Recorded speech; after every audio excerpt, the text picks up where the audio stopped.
الوطني على إيران مع العدو মধ্যপ্রাচ্যে উত্তেজনা বেড়েই চলেছে। ইসরায়েলের পক্ষ নিয়ে ইরানের ওপর যুক্তরাষ্ট্রের হামলার পর পুরো অঞ্চলে যুদ্ধের আশঙ্কা দেখা দিয়েছে। এ ঘটনায় ট্রাম্পের ওপর ক্ষেপেছে ইরানের মিত্ররা।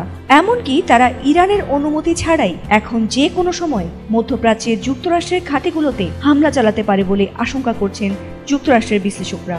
আর এমন আশঙ্কার মধ্যেই এবার সরাসরি ট্রাম্প প্রশাসনে হামলার হুমকি দিয়েছে ইয়েমেনের হুথিরা।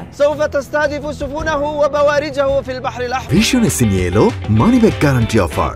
1 মাস ব্যবহার করে সন্তুষ্ট না হলে সম্পূর্ণ টাকা ফেরত। লোহিত সাগরে মার্কিন রণতরীতে এবার তাৎক্ষণিকভাবে হামলা চালানোর হুঁশিয়ারি দিয়েছে ইয়েমেনে ইরান সমর্থিত সশস্ত্র গোষ্ঠী হুথি। মধ্যপ্রাচ্যের সংবাদ মাধ্যম প্রেস টিভির এক প্রতিবেদনে হুথি মুখপাত্র ইয়াহিয়া সারির বরাত দিয়ে এ তথ্য জানানো হয়েছে।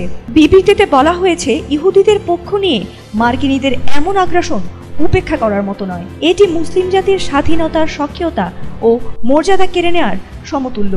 ইসরায়েলের হয়ে যুক্তরাষ্ট্রের এমন হামলা মূলত মুসলিম বিশ্বকেই অপমান করা।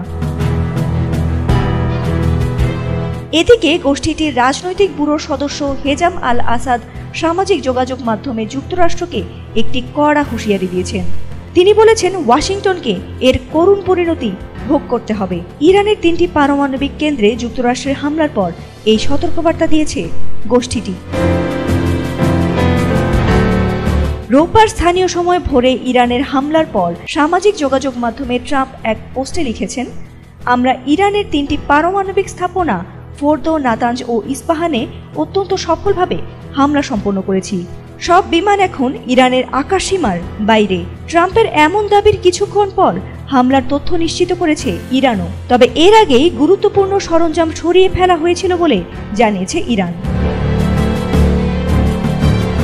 এদিকে ট্রাম্পের এমন পদক্ষেপকে নাটকীয় এবং উস্কানিমূলক বলছেন বিশ্লেষকরা। তারা মনে করেন যে ট্রাম্প জানে না এর ফলাফল কি হতে পারে। তিনি কোনো কৌশলগত বা কূটনৈতিক লক্ষ্য নিয়ে এগোননি। যদি ইরান এ হামলার জবাব দেয়, তবে ট্রাম্প কি পরিস্থিতি সামাল দিতে পারবেন? উত্তরের অপেক্ষায় গোটা বিশ্ব। ফাতিমা সুলতানা, এটিএন বাংলা।